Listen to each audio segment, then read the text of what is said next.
Whole sports all plays. Whole sports all plays. Rebel soul child got a fist ball, I'm a respawn of ancestors, and I'm blessed, They are not him, tell him fess up, I get check stub, hella carefree, nothing scares me, hella reckless, yeah, I got next up, right, no we not the same, cause see when I look in your iris, you likely to talk but not ready to ride, you do better keeping it quiet, my pen is ignited, my soul is enlightened, I like who I am but I'm biased, the palette is right, and my drip is a fountain, I'm not like these regular guys, all of that talk is misguided, she like the way I make the tape print, but the way I make the words play is grim. I'm the reaper reaching for the kill switch. The label cut the check like the bladesman. Something sparking where his brain is. The beat is somewhere where they prayers in. Geronimo, the way I make the bass jump when no parachute is tasted. What's going on? What's going on? What's going on? How's everybody doing? You know, joining the crew again. It's a Tuesday. Your host Jay, my co-host Josh. How you What's doing, up? I won't lie. I'm happy and I'm sad. Okay, well, I always want to hear the bad news. Say again? I always want to hear the bad news first. Why you sad? You want the bad news first? So the bad news is that I think I have to hold off on training MMA for a little bit. Only because in order for me to get out to Phoenix and start dominating there with you guys, I need to get some money. I gotta get some money, so I'm gonna look at getting a second job.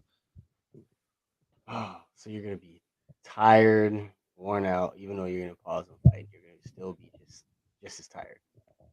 Wait, say again? So you're still, even though you're taking a break on the fight and the training, you're still gonna be just as tired. Oh yeah, guaranteed. I'll be just as tired. But you know what? It's a short-term sacrifice for not being able to train for a couple months or maybe a month to at least where I could get out there and that just jump right back into it. So that's good at least. Right. No. Yeah.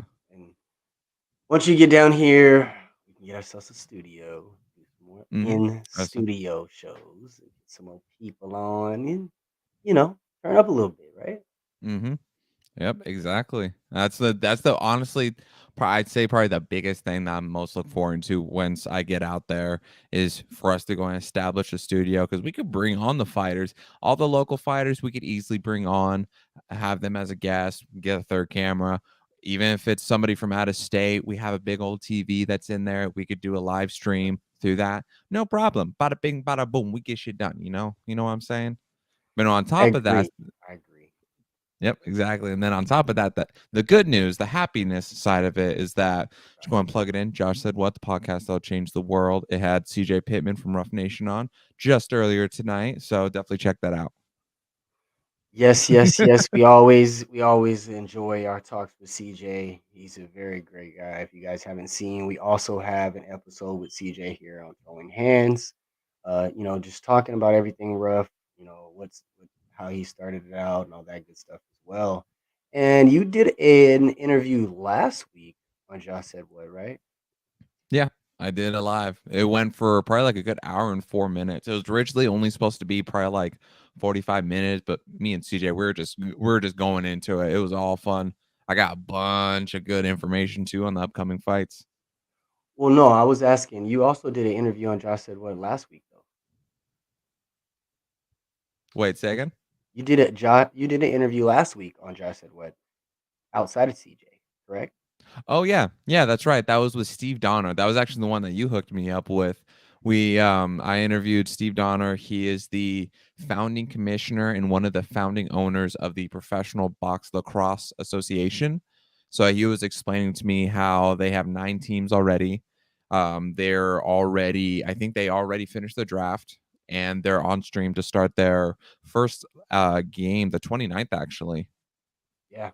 No, it's a very, very, very, very fast up and coming sport. Lacrosse is kind of taking over quietly but loudly at the same time. I guess a little oxymoron there, but no, they're coming up quick, man. They're really taking over, and Steve is the commissioner down there. It's a great watch. If you guys want to see it, it is on Josh Said What now and on ASAP YouTube channel. So check us out. There's a lot of great content on both channels. And you can catch Josh Said What right here on ASAP Sports as well. Getting into it, So our post Christmas show. How was your Christmas, by the way? It was really good. I enjoyed it quite a bit. It was definitely a lot better than I expected it to be. How about yours? Hey man, I can't complain. Hung out with the kids. Kids were happy, and that's what Christmas is about these days, right? Yeah, exactly. The thing I was most looking forward to with my kid is that I bought him a skateboard and I was hoping he'd like it because he's not really too fond of the scooter yet or the bike. But I got him on the skateboard. Oh, he loved it, man. We were just going at it on there. Yeah. See, you gotta have one. It's one. It's either scooters, skates, bike, something with wheels. You gotta have one of them that you love. Yep, exactly. Exactly. Good thing. So we got Daniel Flores coming on later on. He was at Rough 51. We had Joseph Perez. For anyone that missed that show, you can catch it on the ASAP YouTube channel. We had him on about 2 weeks ago. Hmm. Daniel and Joseph fight out of the same camp, right? Yeah. So Tim Welsh was in both of their corners. Right, right. And Joseph spoke very, very highly of Tim. I'm excited, to speak with Daniel. He's actually coaching tonight, so he'll come join us shortly once he's done Hmm. coaching. We'll talk a little bit about that too. Yeah. Um, He said he's just showering up right now. I have a soft spot for fighters that coach, especially for kids, man. Hmm. Me and the kids. James love the kids. Yeah, Yeah. but I do have a soft spot for that. It's great to see them take time that they've invested so heavily into um, their craft and give back, and with these kids the way they do. Hmm. Yeah. That's like we keep on talking about. It's MMA is a very different sport in regards to the ability to have experience with the fighters themselves. So with the guys such as Danny, he's also teaching classes and you see that with fighters with the whole MMA community, they have a more vested interest and openness to their own community to work. Like Cutman Casey, I had him on one time and he told me he was saying like you wouldn't be able to go up to LeBron James and be like, "Hey, can I train with you?" But Right, you go up to one of the fighters and ask, "Hey, can I train with you?" And they'll say yes. right. No, it's a totally different aspect that they have that you don't get with any of the other industries. Like you said, whether it's Take off that curl. hello to you too, Frankie. Hello to you too, buddy. No, but it's definitely a totally different aspect that community um, delivers to its fan base and the other fighters in the organ in the community that no other community really gives. You don't see that with soccer, you don't see that with football, you don't see that with basketball, so on and so forth. Hmm. Yeah, exactly. And speaking of which, too, the other beautiful part of the MMA community is that we're able to have just awesome conversations with these guys. Like, for example, we got Danny in the background right now, so we could probably go and pull him on, and we'll get to just set the example for how great MMA is. Right? What's going on, Danny? What's What's up, going on, guys? man? How How you you guys doing doing? today? Oh man, good, good, good. How was your Christmas weekend? It was good, man. It was good to have a fun little reset with the family. I think it was just actually me and my mom. Nice, nice. Nice, nice. How Do you about do you any guys? training at all? Yeah, I got a little training in. Nothing too crazy. Nice. I actually got a little hurt just from over training. I didn't take a day off after the fights, and I think my ribs kind of took a little shot for it. But Oh, taking okay. a couple of days off is definitely essential. Do you typically have like a routine of how many days you would take off after a fight? Ideally, so I have a one of my good friends slash strength and conditioning coach, JJ, who helps me out with that, and he pretty much recommended after any like fight that happened to take like maybe 5 days off just to let your body reset.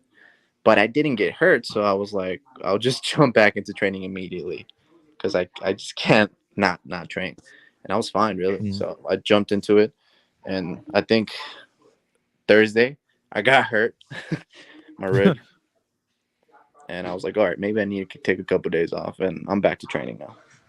Yeah, yeah. Nice. Yeah, no, that was a very quick finish. The rough 51. What was it? A minute and 25 seconds. Yeah, something like that. It was sweet. It was Yeah.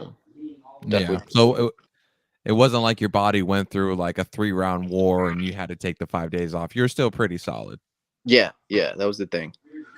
Yeah, but that body can play tricks on your mind, man. That's A hundred that's that's percent. He pretty much told me even if you didn't get hurt, your body still got up to the. I peaked at that, taking into Okay. consideration like the weight cuts, the calorie deficit, all that. It still takes a little load on your body, even Hmm. if I didn't get hurt. But yeah, definitely a learning lesson. nice, nice. So you're wrapping up a coaching session right now. So I typically help out on Tuesdays and Thursdays. It's me, myself, and another individual, JJ from the gym, and he's actually still teaching right now. Oh, Okay. okay. So you had to step away to Yeah, do this. yeah. I was like, I'm just gonna be for half of the day, and then I'm just gonna step back.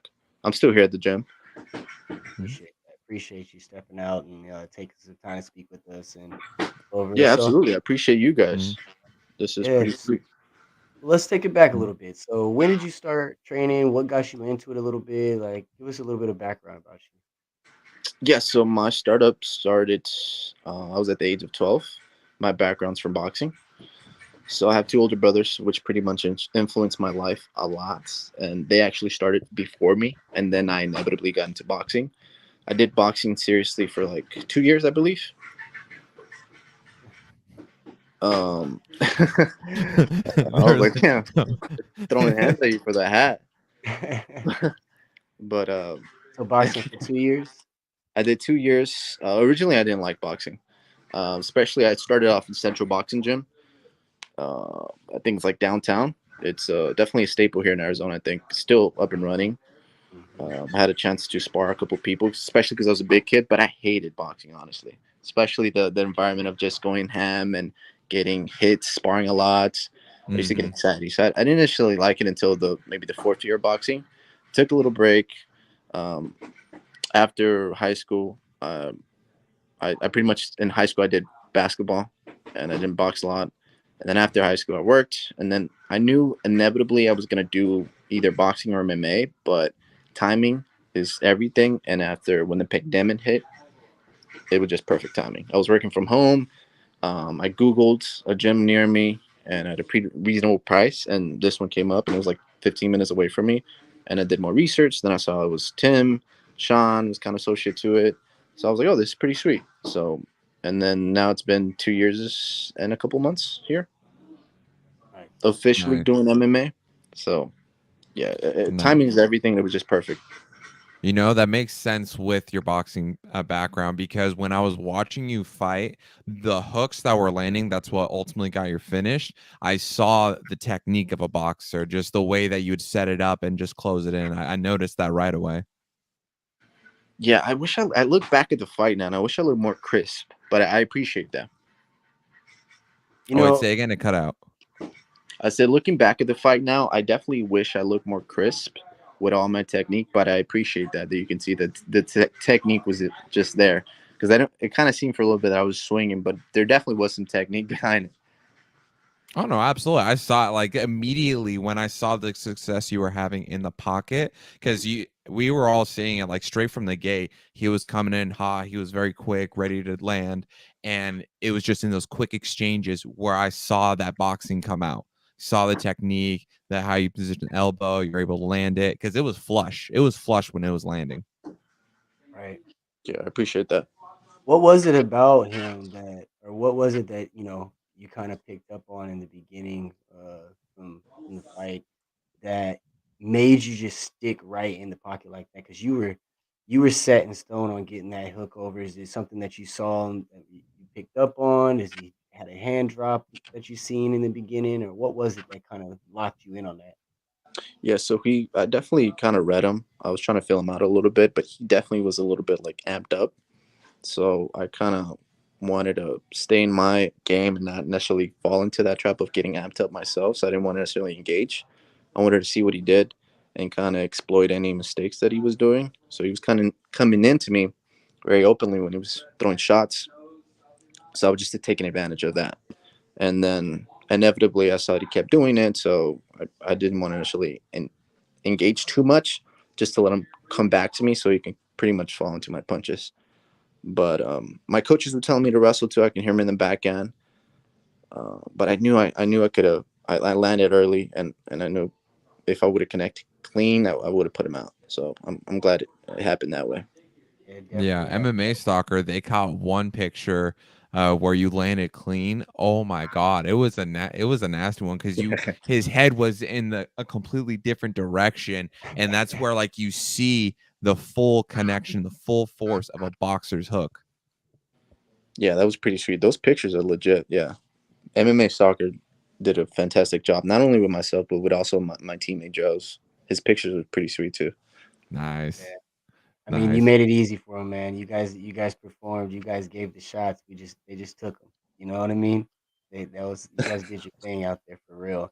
What was it like? So, is that the first time that you had, you and your camp members fighting back to back like that and come out with victories in the way you guys did? It's a great question. It's actually the second time. The Muay Thai before that, we had right before this MMA fight, it was actually 5 people who were fighting from the gym, so it was pretty sweet.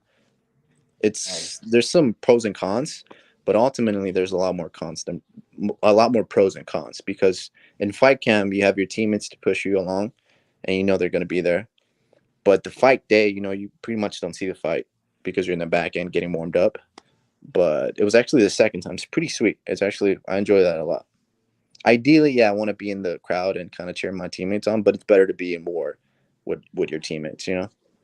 Yeah, because you have to be in the headspace of going into battle. You can't just be a 100%. Yeah. spectator and be in that mindset. Yeah. Right. 100%. Did you Yeah. find out before you got into the ring that Joe had won, or did you find out after you got out? Yeah, one of my teammates actually. So I have my 3 cornermen, which is Tim Welch, Dracar Close, Courtney Casey. They all went there, and I also have another teammate of ours. His name's JJ. He's a up and coming amateur as well, and he was giving me pats. And then mid round, towards the end, he kind of went out there to check, and he came out extremely excited. Said Joe won. I mean, I was excited, but I didn't want to take. I wanted to still be in the moment of, oh, I'm still fucking fighting myself. So Hmm. it was pretty sweet to take in before my fight. Yeah, especially both of you guys getting the win for your gym. So that probably made it even sweeter once you got over the hurdle of the war and then got to simmer down. Yes, yes. It's like a release. Like everything's happening. I definitely was calm, but still, like, in the inside, it was like finally all the hard work, everything that we worked for, literally 2 Ws. It was pretty surreal. Yeah. Hmm. Yeah, and so this was your second fight, and this was so far you've only fought for Rough Nation, right? Yes, for MMA, yes. Okay, okay. What's your feel so far with fighting MMA? MMA is great. MMA is great. My first experience definitely didn't go my way, but I think everything happened for a reason. I wouldn't be able to be where I'm at right now without that experience, and it taught me a lot. And it was essentially almost like a year ago. It's literally a year ago it happened, and a year ago now we're here. So I took what I did wrong, what I did right, and Rough Nation's been super sweet. Their organization's pretty, pretty on point, and the venue, Celebrity Theater, was sweet. So MMA is phenomenal. I did a Muay Thai fight before this, just to get another competition in, which was great as well. Kind of just to focus on my stand up, not have to worry about anybody wrestling or anything like that. So that was pretty Yeah. sweet. So the Muay Thai portion, is that something that you've picked up and added to your repertoire since you've been with Tim? Um, so I personally picked up the Muay Thai fight because I wanted any fight experience. I wanted to fight. I wanted to do another MMA fight, and it was just hard to find an opponent. I was supposed to fight another MMA fight, and then I was supposed to do another Rage of the Cage, I believe, and then my opponent pulled out. I actually made weight and went to the weigh-ins, and my opponent pulled out. So it's definitely kind of dealing with that. So I was pretty much in fight camp since May.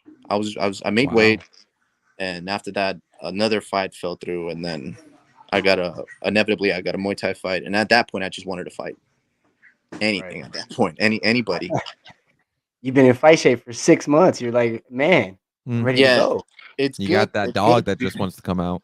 Yeah, yeah. That it's good to be in that stage, but it's also like I want to fucking fight already. So that's why I took the Muay Thai fight. Right, right. Do you uh what is it, because we talk a lot to multiple fighters and things, and we go through the trials and tribulations of the camp leading up to. So what is it, how does that I don't know if you want to call it adrenaline, but how do you feel like the weeks before versus the start of it?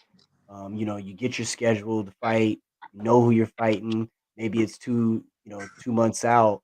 That beginning, does it change up how you train a couple weeks before the fight? Do you go harder, knowing that the fight is around the corner? How does that work for you? That's a good question. And the structure, I think everything has to be structured. You have to Hmm. have a structure for everything. And this fight camp was pretty much my best fight camp that I had so far, even though I have so little experience. Such a well rounded fight camp when it comes to MMA, going hard, or maybe not going as hard in the beginning. And then towards the end, we're going a little bit harder. My strength and conditioning coach, which I mentioned in the beginning, JJ, kind of helped me with my meals as well.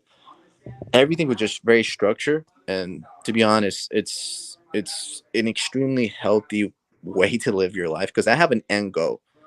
As much as everything else is happening, whether it's work, friends, family, it's kind of like whenever anybody else is trying to talk to you, it's cool, but in the back end, you have December 10th, which was the fight date. You're gonna fucking fight. It's gonna go down. All this work that you're doing, it keeps you very disciplined. And even if you're not necessarily so disciplined, it kind of you have to be disciplined for this. So I think structure is everything, and I'm definitely grateful that my teammates, the gym that I'm in, Tim Welch, Strickard Close, all of them kind of gave me their experiences and my own experiences too from the last fight, uh, to be able to be in this position on December 10th. Okay. And so to pick your brain on this, because I don't think a lot of casual fans, they don't necessarily understand like the full depth of the training camp, going through a weight cut and everything. Because I did my own weight cut just for shits and giggles to Oh get yeah, more you're of that mentioning. understanding. Yeah. Yeah. So when you're going through this training camp and the weight cut, how does it affect your personal life or just your day-to-day life? Because this is the aspect that casual fans really don't know too much about. Froze up a little bit. Give him a second. He'll jump back in here. Oh, did Danny freeze? He froze up for a moment. Oh, okay. I Yeah. thought I froze for a second, so I was like, okay, I'll wait a second. No, no, no, no. But yeah, no, it's a great that's a great question. I want to hear because Hmm. it has to, like you said, and like many have said in the past, it's so without them saying it's so time consuming. You're putting in so many hours, um, so much time, both mentally and physically. You know, draining on your Hmm. body, on your mental, and then the regiment outside of just the in the gym portion, uh, the nutrition portion, Yep. the weight cut like you talked about, and then staying in tune. And as an amateur, like we talked about a lot of times, they got a full time job. They got like you just said, kids. You've got your Hmm. parents. You've got your brothers, your sisters, your family. Yeah. That work life balance. Such a big Yeah. thing. Yeah. That's why I was really like the question popped up and I was like, I gotta ask it. I gotta ask it. Cause like when I was going through my weight cut, the the social aspect and like just in my day-to-day personal life, it was a very different approach that I had to take because first off, you're even when you're an actual fighter, like obviously I'm not fighting yet, but when you're training to fight or are fighting and are training for it, and say if like you're approached by a customer at your job or your coworkers and you're explaining this stuff to them, you're going to get people that's either going to say, oh yeah, that's cool, or the people are going to say, what the fuck are you doing? Like, what's the point? Eat. Right. Why are you going through a weight cut? That's dumb. It's like you get a lot of when you're doing something like this, it really affects your personal life to an extent where like you kind of see what people are actually positive and supportive, and which people are going to be like the Debbie Downers and the doubters and whatnot. And because that was a big part that I noticed during my weight cut, with the social factor, and People that just you weren't know, behind you because they were behind you. say again. I said, you notice the people that weren't behind, like supporting you, just because they were there to support you. Yeah. They were saying, "Hey, why would you do that?" Or "What the hell are you doing?" Or Hmm. rather than being, "Hey, I don't agree with it. Maybe it's a little rough, but I'm here to support you through Yep, exactly. That's exactly it, because it was, lost my train of thought on it, but it was like that plays a big factor in your training. Like it's all a mental game. That's what we it." say time and time again, and that plays into your training when, like, if you're dealing with people that's like Debbie Downers or vice versa, whatever, and how it translates and how it can impact your training, like the personal Right, environment around you. right. I mean that that brings us into a whole aspect of the question, a whole nother aspect, because you, as a fighter, you got to go into the octagon confident in Hmm. yourself. You gotta you when you step in there, you gotta be at your peak uh, level of confidence. You have to. Hmm. You're about to go to war with another man that's on the other side of that octagon. That you better assume he's at his peak level of confidence. And performance levels and nutrition and his body's in tip top shape. Hmm. That's you gotta assume that. So you know how obviously on a different aspect, but how did that make you feel when you did run into those situations where they weren't supportive? Did it discourage you? Did it make you think twice about what you were doing?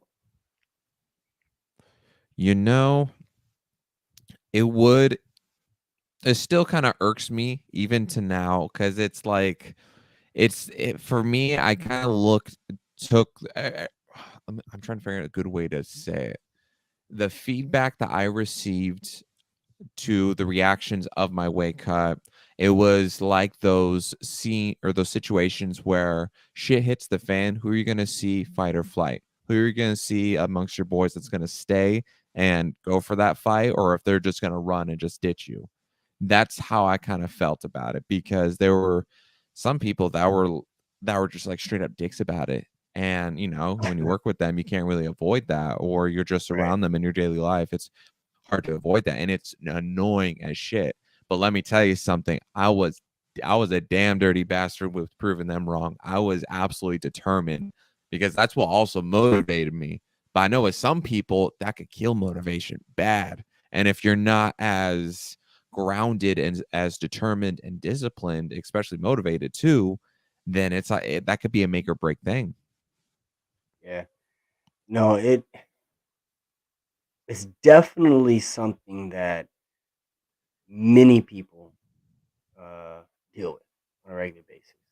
Not just fighters, not just athletes, many people in their everyday lives. Whether Mm-hmm. it's, hey, I want to go for this new position at my job, or hey, I want to, you know, make a career change, whatever it might be. And you're right. Depending on your personality and your makeup, um, that may be too much for you to handle and dismantle you from your ultimate goal at the end of the day. Mm-hmm. Um, as a fighter, I really want to understand because, like I said, I mean, once you get into the octagon, that stuff you can't be thinking about what's outside of it. You Yeah. know, it only takes that one split second of loss of focus, and Yeah. For shit they're, hit the fan. yeah, they're raising Yeah. the hand of the victor, and then Mm-hmm. while you're looking up, Yeah, and it's like, as a fighter, you're already going through this own mental battle where you're trapped in this confliction where, yes, I have the opportunity to where I could just knock a motherfucker out. I could look badass and everything. But there's also the same equal opportunity that I could get knocked the fuck out or taken out and just feel embarrassed about it, or anything of that nature. And Right. dealing with that going into the fight. And then on top of that, you got people in your day to day life, whether you work with, because as an amateur fighter, even pros, you're working a full time job or some type of job on top of fighting and training. And it's just a stacking effect with all of this, and it could definitely get to a point with a fighter to where it can kind of break them in the process. Like if you're already, or the fight's already won before you even step in the cage. Like that's Right. what we say time and time again in combat sports. And it's just like, well, what the hell, when you got all this stuff stacking on top of each other, that really plays a big factor in it. Right. I mean, if you think about it, you work a 8-hour job, maybe train for 4 to 6 hours, depending on what's going on and how you're training for that fight coming up. You're at Hmm. 14, and you got 10 hours to eat, sleep, and enjoy family or whatever else you got going on. Hmm. So, and depending on how long that camp is, man, I mean, I'm sure that can do some things to a family, um, Yeah. to a relationship or a job. Beat up, taking an injury, Yeah. not being You able have to to work. sacrifice time with your kids, with your girlfriend, your wife, or your husband, and quality time, rest time, all of that. Like when I was doing my weight cut, I'm trying to balance the ability to work 9 hour shifts, train for 3 to 4 hours, and still watch my diet and do a calorie deficit. Also working my podcast, doing this on top of it. There's people are only capable of doing so much before the cup fills up too much and water starts spilling over. And with fighters, especially, that's where we don't really see a lot of people kind of, or at least the casual fans, really grasp what it means to be a fighter. Because, Right. it's when I was in the final weeks of my weight cut and I'm like doing a full calorie deficit, I'm just munching on some apples, maybe yogurt, but I'm like in the hundreds with my daily intake. And I'm still working out 3 to 4 hours and doing the sauna. And then I won't obviously name them, but I got somebody I know where it's like every day it's like, so you starving yourself still? You're starving yourself still? I was like, oh yeah, you're going through that weight cut, huh? Yeah. And then they start eating in front of me or some shit. And it's like very antagonistic, but they're joking, haha. But it's like fucking repetitive, bro. That's repetitive. And you get a lot of people that do that because Yeah. it's when you're dedicated to a training camp, it's 24/7. There's no layoff when you're training for a fight. Or there shouldn't be a layoff unless it's a rest day. And Yeah. when you got people that's constantly doing that shit, dude, it gets so annoying. It's almost like your opponent has an extra partner, What's that right? again? Said it's almost like your opponent has an extra partner. Oh, yeah. It's like a little Yeah, teammate exactly. working against you. Yeah, no. So with the technical difficulties, we'll keep the show rolling. Yeah. Um, We can still we'll talk go about ahead. his fight. Yeah, we can. Um, I was gonna say in the meantime, I was gonna bring up the next UFC card, but Ooh. beforehand, I can bring up a little bit about Danny. So yeah, he just we were talking about. December 18th was his debut at Rough 45, and then that's why he Yeah. said it came full circle a year later at Rough 51, December 10th. Yeah. It was literally 8 days shy from being a year exact. And it looks like, too, it was the guy they fought against the first time was Derek Frieda, too, which we've seen in Rough. There he goes that name. Yeah, we talk about Derek a lot on this show. We're gonna have Derek on. Yeah, I agree. Hey, hopefully we'll see him in February, too. Right, right. Yeah. Um, yeah, we did see some flyers. I'm gonna call them about Rough in February. Saw a couple of fighters do a little leakage. They'll be on the card. We know Mm, two. We know two. But we yep. don't know exactly what. fights are going to be on there yet. So we're still waiting. Hopefully, we'll have some information about that part soon. You know, I do got a little bit of information for you. I do. We're dropping some gems. Oh yeah, oh yeah, some real juice. So the interview that I did a little bit earlier today with CJ, he did announce it is official. The amateur flyweight champion belt is on the line. February 25th. Trenton Byers versus Brian Benavides. It is happening, ladies and gentlemen. It is happening. Yes, that is going to be a blast. Dude, fucking hands down. I am so excited. As soon as I found out about that, and then as soon as we hopped off the show, I immediately messaged Trenton. I'm like, yo, you fighting? It's finally happening, man. Well, you need to go You know, ahead we when got we to have hop the off this interview. show. I know I was gonna say when you Yeah. hop off of this show, we go have to get that scheduled, y'all. Yep. But I'm so happy about this fight. I'm split again, torn right down the middle. You know. Brian Yeah. No matter. Benavidez. Go ahead. What were you Yeah. gonna say? I was gonna say, you know, it's like, of course, Havasu. I gotta rep my Havasu boys, but I still like Brian. He's still a chill dude. So it's like, fuck, I'm torn, bro. I'm torn. Look, I'm torn right down the middle on this. I love Brian Benavidez, his attitude, his charisma, what he brings to the sport. You know, his no nonsense, it's all business type of Hmm. attitude. Um, the amount of aggression that he throws into the cage once that door closes. Yep. You know, and he's still, you know, a great guy outside of it. Yeah. Great fighter. I love his energy in the ring. I love his energy outside the ring with it. So great Yeah. guy. Great guy is gonna be great. And then Trenton, bro. Trenton is dynamic package, bro. Dynamic offensive package.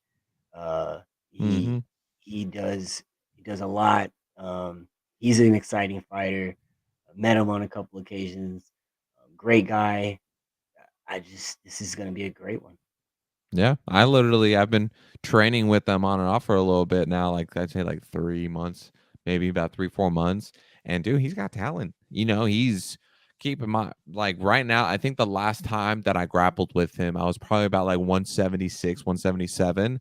And he's a much smaller guy versus me because I think since he fights at 125 and then I got a couple inches on height on him. But no, he fucking gets me every time. I think the last time he submitted me with a triangle choke, and I'm like, damn, bro. Well, let's go ahead and bring Daniel back in. Guys, can What's you hear going me? on, D? Yes, we can. I'm Yes, I we can so hear sorry you. can. about that, boys. Nah, Hey, no, My you're it's good, all man. good. phone act up and I had bad reception, so I grabbed my buddy's phone. No, no, Yeah, no that's the problem, one man. part about our show, man. We like to get the human side of the fighter. So sometimes things happen. We do shows and gyms. We do all that. Later, Maddie. Hmm. Yeah, that's why I say we encourage getting to see all this stuff because that's what also the fans love to see. We get to see more in depth behind the scenes of the gym, where you guys work at, where the grind happens. Yeah, they literally just finished, and I was like, oh, I need to rush and find some sort of way to get back to you guys. Sorry about that. Oh no, you're totally good. You're totally good. Um, so yeah, we were where we left off at. We were talking about kind of like the home life balance. You know, work home life Yeah. work life balance. So do you remember what you were asking him, Josh? Yeah. So my question was because I went through my own weight cut just that way I can understand what you guys go through. I know I mentioned that in our little pre-fight interview, and a big takeaway I got from it was how it affected your personal life, especially like those you work with, those you interact with day to day. So I wanted your take on that. Yeah, 100%. When you're at fight camp, you definitely, for me, now that I did it twice, the weight cut to get to 155, I took a lot of things into consideration. One of those things, certain people, whether it's family, friends, acquaintances, you do have to, specifically friends as well, kind of cut them off. Not necessarily cut them off, but let them know that you have a goal in mind. Like I had a lot of people reach out to me sometimes trying to go out, do certain things, do other Hmm. sports, and typically I would love to do those things, but it didn't necessarily fit into the structure of my agenda of fight camp. So I would have to tell them, explain to them, either to not bother me or I would have to cut them off. So I literally had to cut off a couple of people off. Um, Co-workers, I don't have to worry about that too much. And just the circle that you surround yourself with. I Mhm. learned right away that you have to surround yourself with people who have similar goals, with the same mindset, whether they're in the same level of skills, lower level, as long as they're going for something very similar towards you, you have to surround yourself with a close circle that are going for those goals. So Mhm. that's what I learned a lot. Yeah. Yeah, I was that sounded accurate to like a T because when I was doing the weight cut, it was just exactly that. You got to say no to a lot of people. You got to be like, I can't because this reason I'm doing this, and it'll affect my diet, my training. But then you also get like what I was talking to James about a lot just recently was like you get a lot of Debbie Downers or those doubters, and they just like whether they crack jokes or whatever, but they tend to make comments about it. And whether or not that's something that like just irks you, annoys you, and affects your training, or if you just use it as a motivator. 100%. You're gonna have that. I think with everything you do. I think other people, if you don't necessarily fit into the idea of what they think of you, they will kind of throw their insecurities. But to me, Mm. that's perfect because at that point, I would just exclude them from my life. So if I ever see Mhm. anybody like that within my circle, they're not going to be in my circle for at all. So I kind of encourage that. So it just it weaves out the people. It's better for me. Right. Show your Mhm. cards early. Yeah, and I think for everybody, especially in the fight game too, you have to be emotionally intelligent. Mhm. But like if people say comments like that, you have to be emotionally intelligent to okay, take it here and then process it and not necessarily let it affect you. Because if it affects you, then you're fucked. And pretty Right. much in a fight too, you can't, you have to be emotionally intelligent and have a strong mind. So I Yeah. encourage that. Yeah, exactly. And then like you say, have a good circle around you. Cause A if like hundred if you percent. yeah, if you got a homeboy that when like you tell him like to anything, like, hey, I'm interested in starting a business. I want to get it started. I want to do this, this, this, and that. You don't want to have the type of people that's gonna be like, no, don't do that. You're not even gonna have any success with it. You want people that's gonna be like, oh fuck yeah, man, let's get it done. 100%. And you even with fighting, I think because I had a lot of other careers that I was going to do. Um, if once you tell them you want to be a fighter, they'll kind of be like, You're going to be a fighter?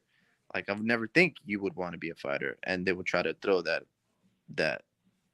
Into those, I think, insecurities Like, that they like that have that judgment. don't necessarily fit you. They're like, "Oh, you would fight?" And to me, it's so common because my life has been so extreme since the very beginning. Um, and other people just not.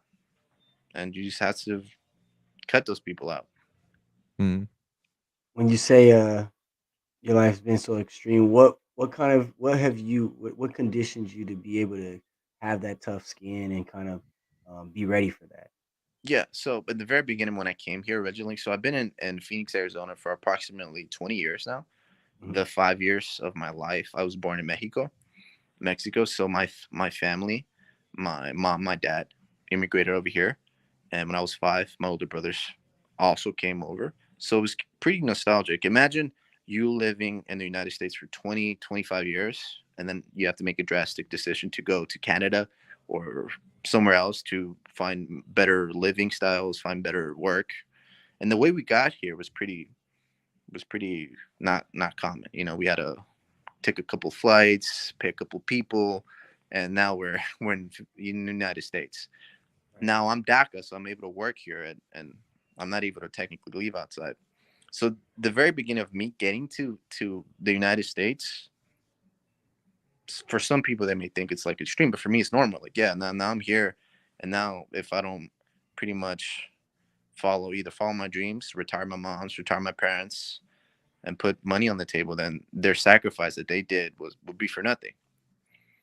So I couldn't take their sacrifice that they did and come over here and then be an industrial engineer for like 10 years and make decent money. Yeah, that'll be sweet, but I don't think it'll be the best representation that the sacrifice that they took. So for me, everything is like fighting, which is pretty fucking normal, I think.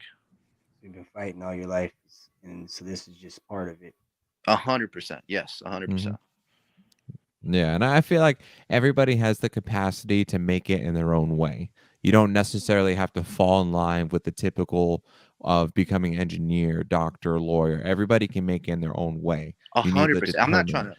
to talk smack on those because I was gonna be within those lines of an industrial career.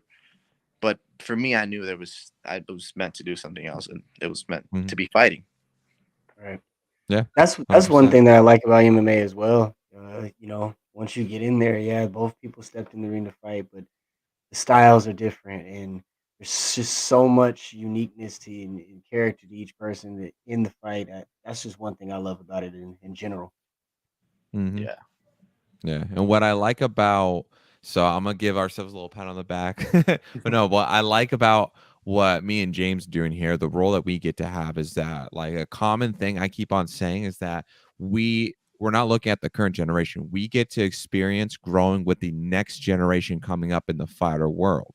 And we it almost feel like we have the chance to kind of help build you guys, being able to get you on for interviews, get able to talk to you, get you more from this audience, get more people out to watch you. So I forget where I was going with that, but no, but it's just I love this whole experience because we get to meet cool guys like you, where you get to see more the human aspect of this MMA game. You get to Yeah. experience more in-depth knowledge about who these guys are, where they come from, the what Motivate. motivates you and everything.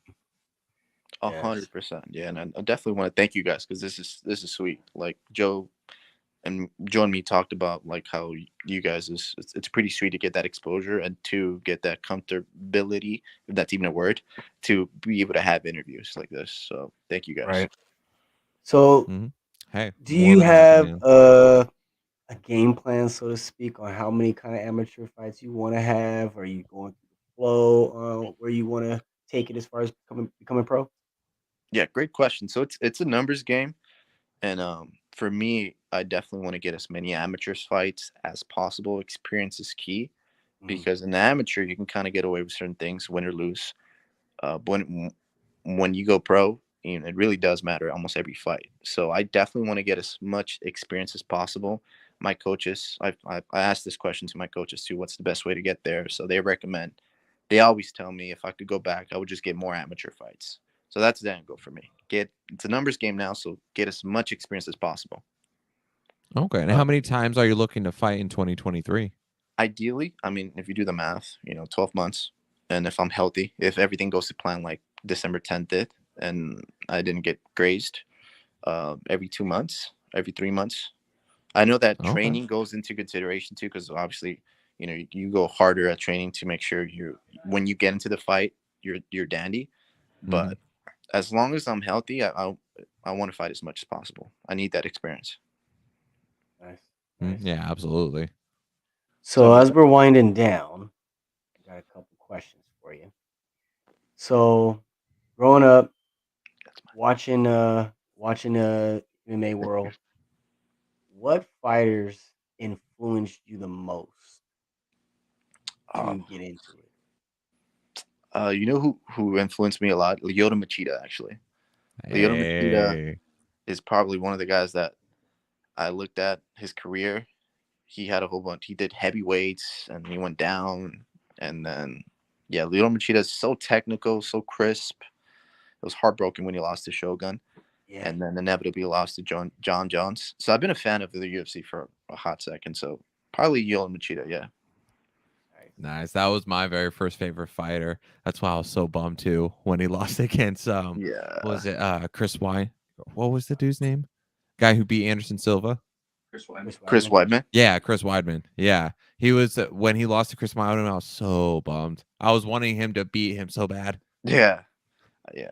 Machida gave us a lot of nice fights. A lot of nice fights. He's so technical. His technique, he would pull back and straight two down the pipe. Even, and then he brought karate to lights to UFC.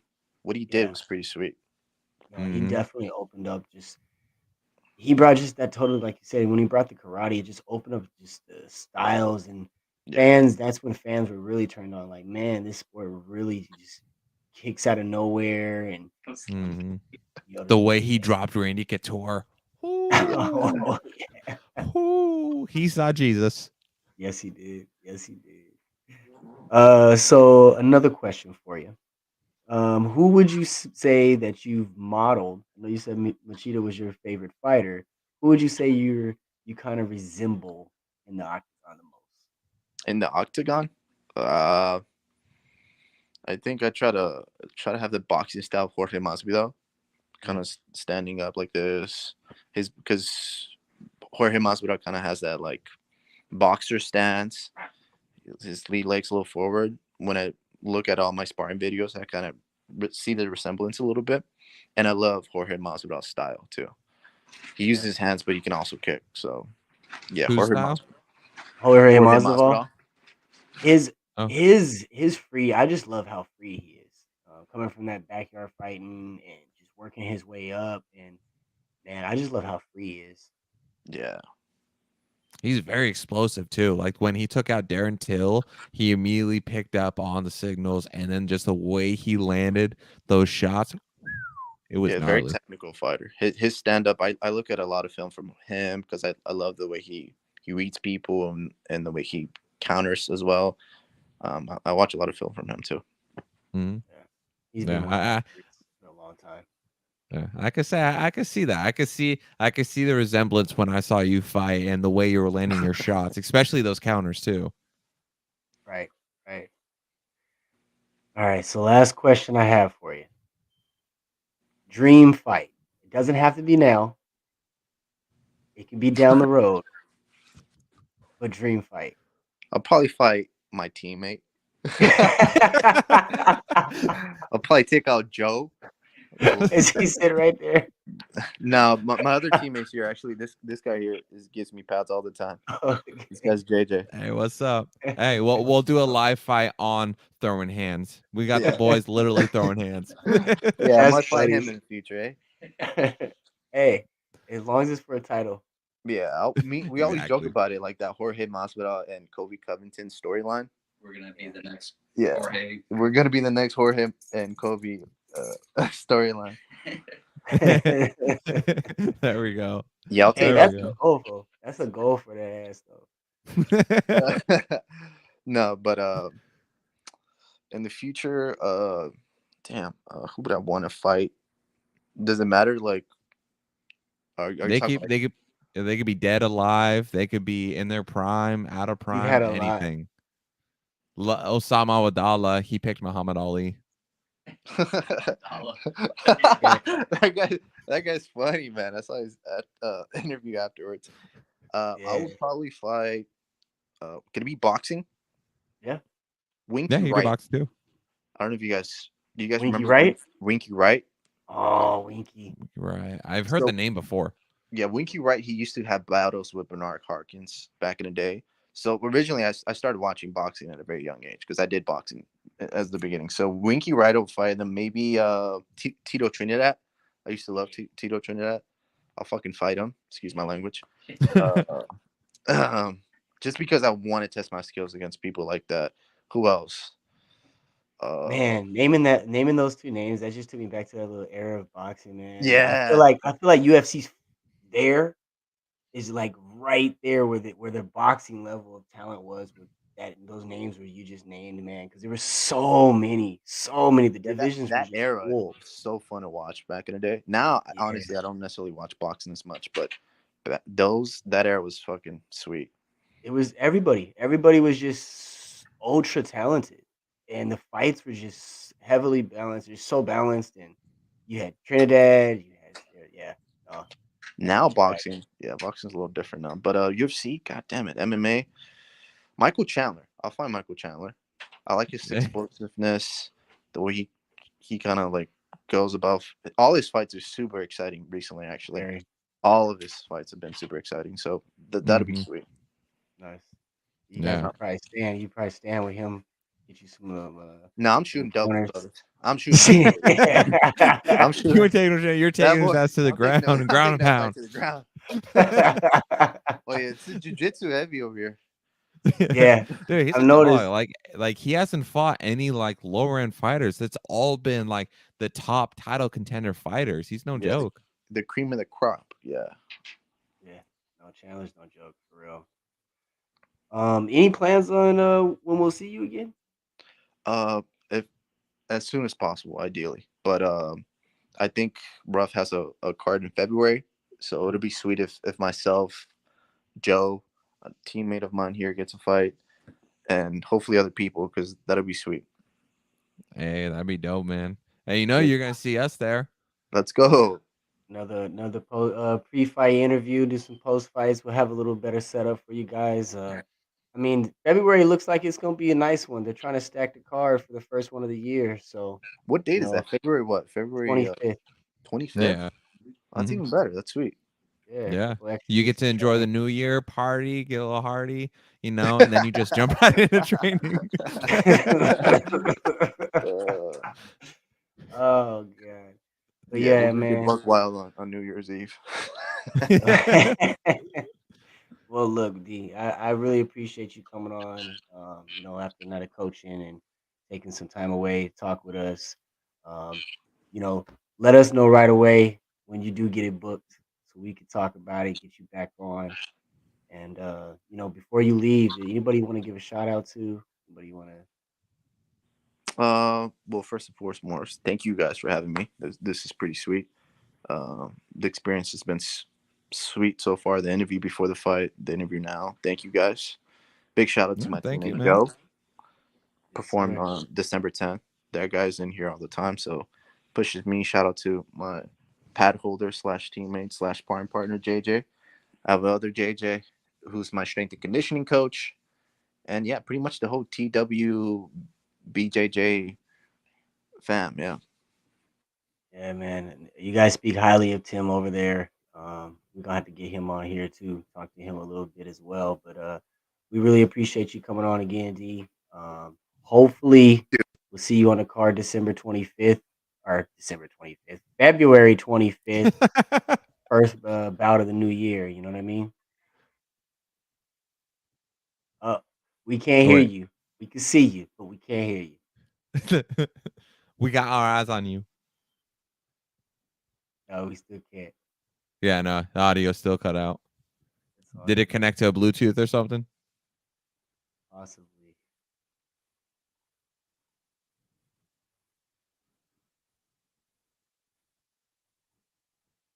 It's all gravy, man. You just noticed that right there. Yeah, no, I noticed it earlier, but it was all good. It was all good. Yeah. Enjoy the free But promotion. yeah, get it out there. But AD, no, it's Oh. all good. We were wrapping it up anyways. We really appreciate you coming on. Let's give a second.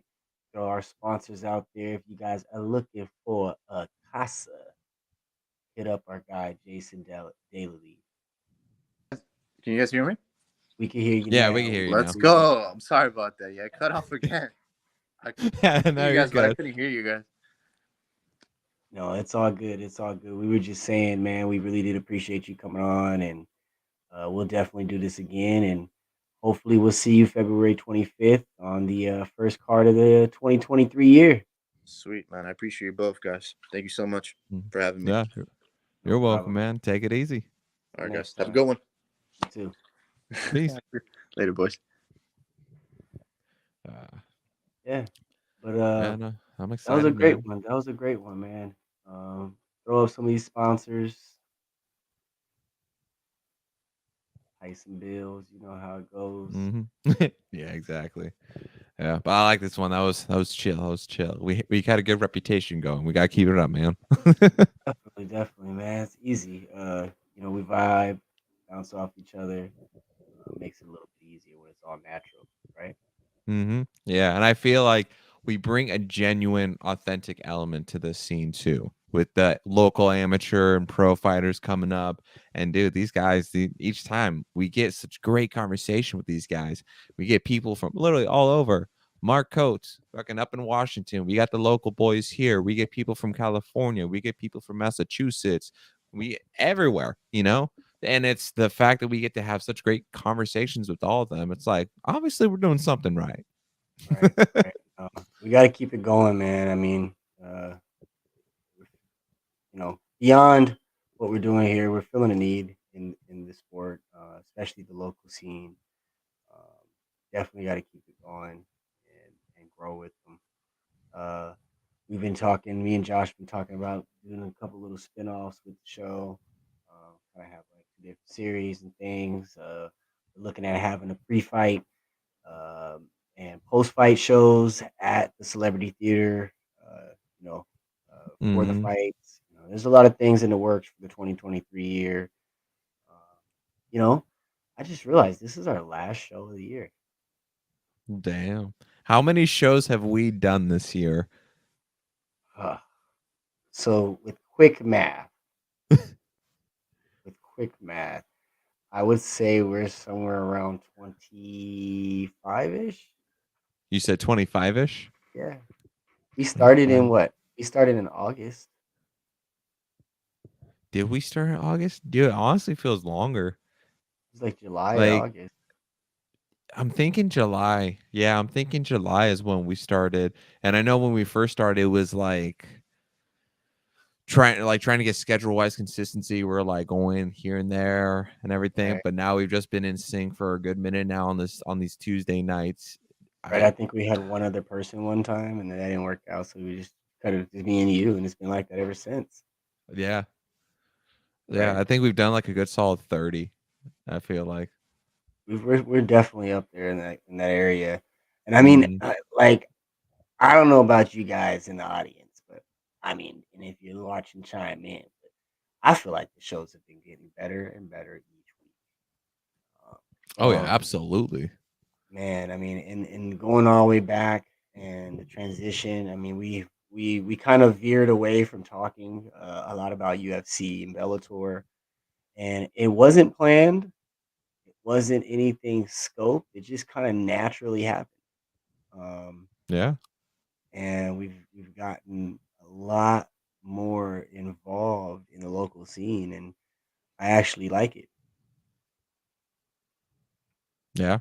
I like it a lot too. It's like, of course, we can make spinoffs to cover like everything else, like UFC, Bellator, yada yada yada. But like the natural development of the show so far has just been phenomenal because it's just been like like we planted the seed, it's been growing, it's growing, and now as we transitioned away from like talking UFC, Bellator, stuff like that, and now more so focused on rough, it's just kind of popping off because look all the feedback that we've been getting, and every time we get fighters that come on, it's like every single time they say, dude, hands down, best experience I ever had. Like shout out to Abdul Kamaru. He said, hands down, best one he's done. Yeah, I mean, guys, if you've caught us late in the year, we've had a fantastic lineup of fighters on this year. I mean, Josh mentioned one earlier, Mark Coates. We went into what he was about and who he really is, and you know, we talked about the Sean O'Malley situation with Mark and how that went, and we've had you just mentioned Kamara, we had Osama, we've had Brian, we've had Humberto a couple of times. I mean, the list goes on. We've had Matt, we've had CJ, we've had, uh, man, I can't A think of lot of people, man. It's yeah, crazy. Adrian Ponce, um, Adam Ortiz, I believe, Mhm. or We had Steve on too, Head Kick had Audio. Steve from Head Kick. I mean, we've had so many talented individuals out here in the local MMA scene, and we're doing right now is scratching the surface, just Mhm. just scratching the surface. Um, like I said, now that we know there's a title fight February 25th, we will be getting a couple of more scheduled here. Some guests. We're definitely gonna have to talk to Trenton. Um, Mhm. Imma harass his ass. Imma drag him on here. Yeah, I promise definitely. that. Well, we might even have to get Brian back on. Oh yeah, absolutely. I'll talk about if he's training any different for the fight, since it's a title fight. How that feels and what's been going on since the last time we seen him. And the other thing that I really liked about this year is the two times we had Berto on, talking Hmm. about you know where he was before that fight and where he was before this fight, and seeing everything cultivate or come together in the ring and the octagon after that this last fight December, and kind of being able to go back and you can watch the story over this Hmm. last 6 months and what he explained in the octagon. You can see that right here. And so Yeah. if you missed that, go back and watch those episodes. It'll tell you a lot about his journey these last 6 months. Dude, that's the other thing that makes it so great. Like it's our role that we've now established in this. We get to not necessarily create, but just like help build these story arcs for these fighters. That's Right, just part of their tale, part of their legacy and their journey. right, right. And Yeah. when you come out to a rough event and you've watched some of the interviews and you've seen, some of these guys, whether it's in an interview with us or, you know, different promotions, whatever it might be, and Mhm. you get to talk to them and watch it. It's great to see. Like we talked to Abdul after his fight at the Mazdavals, Mhm. promotion, and how he was just humbled to get the opportunity because somebody in his camp couldn't take the opportunity. Right. Yeah. He capitalized, and now they're looking at possibly giving him a title shot. It's just so much, man. It's been great. It's been great. Um, and Yeah. Josh couldn't ask for a better co-host. Oh, thanks, boo boo. Hey, No, okay. dude, I'm glad you hit me up. I'm glad this has been a great one. It's being part of this show has been pretty badass, and I'm excited for 2023. And I'm gonna go ahead and on December 27th, year 2022, at 9:11 p.m., I'm making the official statement now that our goal for 2023 is 200 shows, 200 episodes. 200 episodes. Okay. Yeah, you figure every Tuesday. That's 4 weeks every month, 12 months a year. That comes out to 192 exactly. But I'm gonna factor in that when we get the momentum going, we're gonna start anting this shit up. Yeah. I mean, and we got we have a lot of openness with these shows coming up, the different Mm-hmm. events. We got some of these Got weigh-ins. February, March, April. Right, right. You know, there's gonna be a lot to get into, man. A lot to get into, and as the scene grows, storylines grow as well. Like we had Osama and the whole Pedro thing before. And then Osama in one of his posts last week, somebody hit him up and challenged him lightweight to a fight on the post, which was kind of funny. So there's just a lot out here, man. These guys are great. I'm glad we're in the scene. Mm-hmm. Absolutely. We definitely took the right route. Right, right. They pushed us there. I'm glad. Mm-hmm. Absolutely, man. Absolutely. It's hands down, I'd say so far, 2022, best year of my life, and it's only going up from here, brother. Hey, hey, I'm right behind you on that. I mean, I guess since this is our last show of the year for throwing hands, I guess I'll do what I'm thankful for and looking forward to for 2023. My 2023 uh, throwing hands resolution. Mm-hmm. We're gonna have to start numbering each episode so we can make sure we keep track. We'll definitely do that. We'll get that. And then my 2023 throwing hands resolution is we shall be filming in studio by the end of the year. Live I get it. and direct by the end of the year, for sure. Hell yeah. Hell yeah, man. Absolutely. You heard that right now, ladies and gentlemen. We got 2 goals for Throwing Hands, ASAP Sports Network. Josh said what? We were going to do 200 shows. That means that at least we're going to have at least 190 fighters on. We're going to get minimum of that. No, we're going to get all kinds of fighters on, all kinds of people. And our goal is to get this shit set up in a studio. We get this live. We get this absolutely blasted. It's going to be domination. Yeah. We're also looking for sponsors for the 2023 year. You have a business, you sell nutrition supplements, anything like that. You want to be part of this. You want to get your business on our show. You can not only be on Throwing Hands, you can be on ASAP Sports in general, but go ahead and reach out to any one of us that you see here, and we'll get you taken care of. Definitely. Outside of that, before we get out of here, anything else you want to say, Josh? Honestly, I think I'm all good. Thank you guys so much. This has been an absolute blast of a year. I'm already ready for the next one. We're going to keep on going time and time again.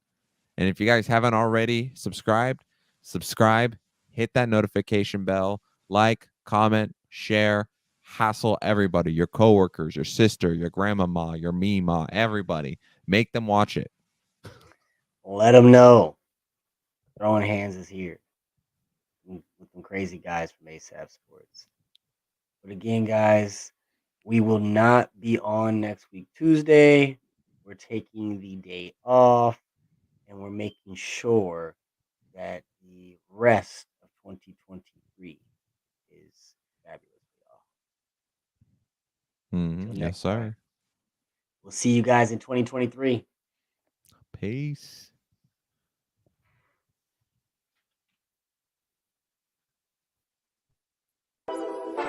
Whole sports all plays. Whole sports all plays. Rebel soul child got a fist ball, I'm a respawn of ancestors, and I'm blessed, They are not him, tell him fess up, I get checked up, hella carefree, nothing scares me, hella reckless, yeah, I got next up, right, no we not the same, cause see when I look in your iris, you likely to talk but not ready to ride, you do